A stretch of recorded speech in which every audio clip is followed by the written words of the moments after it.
హృదయపూర్వకంగా ధన్యవాదాలు సార్. నేను MGNRHS నుంచి ఫీల్డ్ అసిస్టెంట్గా పనిచేస్తున్నాను సార్. నేను 2008 నుంచి ఇప్పుడు దాకా కొనసాగుతున్నాను సార్. మా సలుగు పంచాయతీలో మాకు 32 యాప్టేషన్స్ ఉన్నాయి సార్. మాకు 8,000 జీతం మాత్రమే 2008 నుంచి ఇస్తున్నారు సార్. ఇప్పుడు వచ్చి మాకు ఎటువంటి ఆదాయం అనేది పెంచలేదు సార్.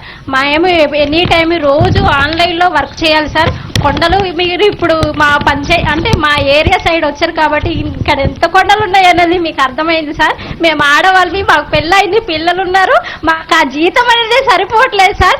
ఎండనక వాననక వర్షం అనక చలి అనక ఉదయాన్నే వెళ్ళిపోయి సాయంత్రం వస్తున్నాం సార్. మా బాధని మా కష్టాన్ని అర్థం చేసుకుంటారని మనస్ఫూర్తిగా కోరుకుంటున్నాను సార్. మీరు చేస్తారని మాకు ఆశ, ఎంతో ఆసక్తితో మొన్నటి నుంచి మేము వర్క్ చేస్తున్నాం సార్.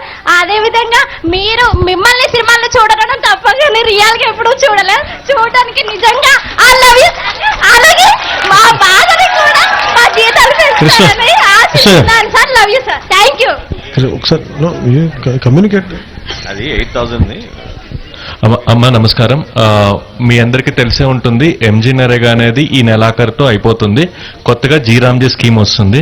నిజం చెప్పాలంటే డిప్యూటీ సీఎం గారు జనవరి 1వ తారీఖునే మీ అందరికీ మంచి చేయాలని చెప్పి డిసైడ్ చేశారు. కాకపోతే MG నరేగా కొత్త రూపం దాల్చడం వల్ల VB జీరామ్జీ గైడ్ లైన్స్ వచ్చిన తర్వాత వెంబటనే మీకే కాదు ఆ రూరల్ డెవలప్మెంట్ ఉన్న ప్రతి ఎంప్లాయీకి ఏ విధంగా మంచి చేయాలో కార్యాచరణ అనేది ఉంటుంది.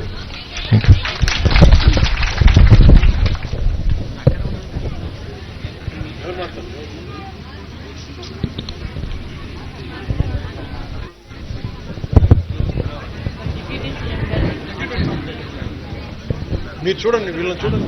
హలో సార్, డిప్యూటీ సీఎం గారికి నమస్తే సార్. నా పేరు కే భారతి సార్. నేను హౌసింగ్ డిపార్ట్మెంట్లోని డిఈఓగా చేస్తున్నాను సార్. మేము 2006 నుంచి జాయిన్ అవ్వాం సార్. మా శాలరీ 3,400 నుంచి స్టార్ట్ అయ్యి ఇప్పటికి 6,400 రూపీస్ ఇస్తున్నారు సార్. చాలా ఇబ్బందిగా ఉంది సార్ మా పరిస్థితి.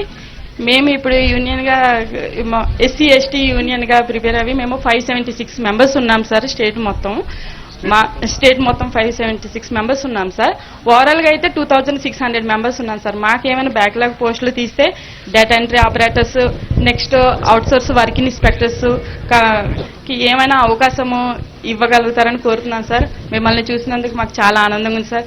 మనోహర్ సార్ చాలా thank you sir. And deputy CM గారు థ్యాంక్ యూ సార్. జిల్లా కలెక్టర్ గారు కూడా థ్యాంక్ యూ సార్. సార్ దయచేసి మాది కొద్దిగా పరిష్కరించండి సార్ ఈ సమస్యని.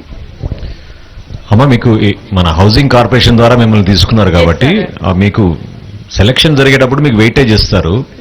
అప్పుడు ప్రభుత్వం నుంచి తప్పకుండా కన్సిడర్ చేయొచ్చు. ఎందుకంటే మీకు తెలిసిన విషయమే, కాంట్రాక్ట్ ఎంప్లాయీస్ మేము నామ్స్ అంతకన్నా ఎక్కువ తీసుకెళ్ళలేము. కానీ ఖచ్చితంగా అనేక సందర్భాల్లో కేబినెట్ మీటింగ్ లో గౌరవ ముఖ్యమంత్రి గారు, ఉప ముఖ్యమంత్రి గారు దీని గురించి మాట్లాడారు. ఎందుకంటే ఎన్నికలప్పుడు కూడా మీ అందరికీ కూడా న్యాయం చేయాలనే ఒక మాట ఖచ్చితంగా అప్పుడు అన్నారు. కాబట్టి అది ఖచ్చితంగా పరిశీలన ఉంటుంది. తప్పకుండా మన కూటమి ప్రభుత్వం నుంచి మీకు ఆ న్యాయం జరుగుతుంది. కొంచెం ఓపిక ఉండండి, తప్పకుండా జరుగుతుందమ్మా, చేస్తారు. అంటే 20 ఇయర్స్ మాది ఇప్పుడు 40+ ఇయర్స్ సార్. మేము ఎక్కడికి వెళ్ళి కూడా మేము బ్రతకడానికి మాకు ఈ ఛాన్స్ లేదు సార్. మేము ఈ ప్రభుత్వం ఉన్నప్పుడే మమ్మల్ని తీసుకున్నారు కాబట్టి మీరు ఇప్పుడు ఉన్నప్పుడే మాకు న్యాయం చేయాలని కోరుకుంటున్నాం సార్. ధన్యవాదాలు సార్.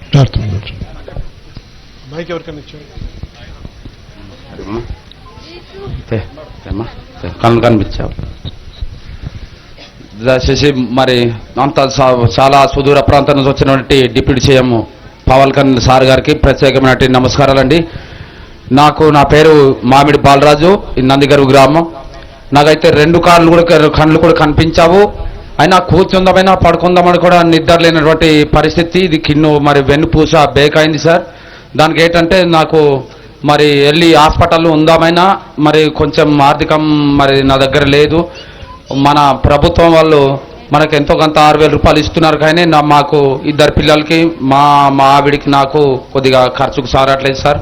అందుకని చాలా ఇబ్బందికరంగా పడుతున్నాను. మీరు వస్తారని ఆశతో ఉదయం నుంచి 7 గంటల నుంచి ఇంత నలిగి కూర్చుంటున్నాను. ఏడవాలో కూడా తెలియదు, పడుకుని ఉండాలో కూడా తెలియదు, నవ్వాలో కూడా తెలియదు. అది పరిస్థితుల్లో ఇక్కడ నలిగిపోతున్నాను ఉదయం నుంచి సైడ్ దగ్గర కూర్చొని. కాకపోతే మీతో మాట్లాడాలి ముఖాముఖాన ఉద్దేశంతో ఇంతవరకు ఇది ఉన్నాను సార్. తర్వాత నాకేంటంటే నా ఇల్లేమొచ్చి రేపిల్లుడు పడిపోయే గోడంతా మొత్తం పగిలిపోయింది సార్. చిన్న పెంకుటిల్లు. ఆ ఇల్లు గోడ ఏమైందంటే పగిలిపోయింది. దయచేసి అది ఇప్పటికైనా సరే అది పరిశీలించి మరి గృహం మరి ఇల్లు నిర్మించి ఇస్తారని మరి ఆశిస్తున్నాం సార్. ఏంటంటే అది మీరు గ్రాంటింగ్ చేసి ఇచ్చినా కూడా నేను కట్టుకోలేని పరిస్థితి సార్. అలాగే అందుకని మీరే అది ఒక సొంత మరి గృహం నిర్మించి ఇస్తారని మరి కాలకాలానికి దినదినానికి మీ కుటుంబంలో నేను రుణపడి ఉంటాను సార్. మీకు ఇంకా ఏమిచ్చి రుణం తీర్చలేను.